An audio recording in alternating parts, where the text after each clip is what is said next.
मैंने पिछले व्लॉग में बताया था कि हमारे अमरूद के दरख्त पर तमूड़ियों ने अपना घर बनाया हुआ है। अगर किसी भी भाई को तमूड़ियों के घर को उतारने का सही तरीके से पता तो कमेंट्स में लाजमी बताना। और ये देखिए भाइयों ने क्या कमेंट्स किए हैं।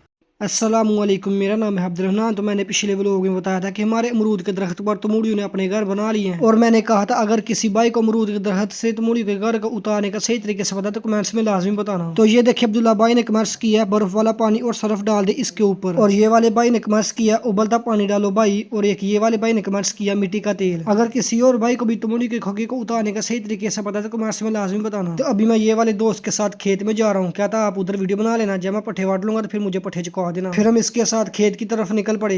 आई एम गोइंग टू पैली। पैली में क्या करने जाना है अपने? हमने घास वाड़ने जाना है, आपने मुझे चुकाना है। तो खेतों में आकर भाई ने भैंसों के लिए पट्ठे वड़ना शुरू कर दिए और हम अपनी वीडियो बना रहे थे। जब भाई ने पट्ठे वाड़ ली फिर पट्ठों की भरी बनाकर भाई के सार पर चुकाई। फिर हम घर की तरफ निकल पड़े। व्लॉग अच्छा लगा हो तो नान पिंड को फॉलो कर लेना। मिलता हूँ फिर आपको नेक्स्ट व्लॉग में। अस्सलामुअलैकुम।